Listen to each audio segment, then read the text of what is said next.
ఈరోజు తెలంగాణలో కూడా ఈరోజు కాంగ్రెస్ పార్టీ అధికారంలోకి వచ్చి ఏమన్నాడు ఆయన? నేను ప్రమాణ స్వీకారం చేసిన రోజు నుంచి అంతకుముందే చెప్పాడు, కరెంటు బిల్లులు ఎవ్వరు కట్టొద్దు, నేనే కట్టుకుంటా. ఎవరు కరెంటు బిల్లు అయినా కట్టిరా? ఎప్పటికన్నా మీరు కట్టారు, ఆయన కట్టిండా?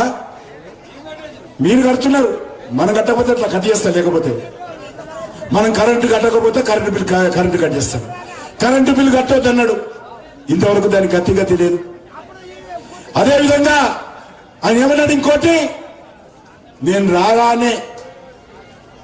రాగానే రైతుల రుణమాఫీ చేస్తాను, నేను రాగానే ఎకరానికి 10,000 ఇస్తాను, 15,000. నేను రాగానే మహిళలు ఎంతమంది ఉన్నారో నెలకు 2,500 రూపాయలు ఇస్తాను. వచ్చినా ఆమె ఎవరికన్నా బ్యాంకులు వచ్చినా ఆమె పైసలు 2,500 మీరు ఓట్లు వేయించుకున్నాడు. కానీ ఏ ఒక్కరికి కూడా 2,500 మీ అకౌంట్ లేదు. మహాలక్ష్మి లేదు, మహారాజు లేడు. వాళ్ళు మాత్రం కాంగ్రెస్ నాయకులు మాత్రం కాలు మీద వారు దాపుకొని మహారాజుల్లోకి కూర్చున్నారు. కాబట్టి ఈరోజు మనం చేస్తా ఉన్నాడు, కాంగ్రెస్ పార్టీ బీఆర్ఎస్ పార్టీ దొందే.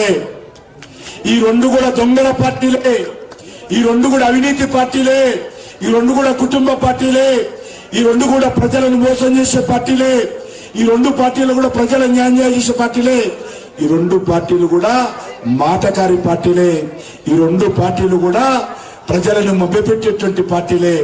కాబట్టి మీ అందరిని కోరుతా ఉన్నాను, వచ్చేటువంటి ఎన్నికలు అవి దేశానికి సంబంధించిన ఎన్నికలు.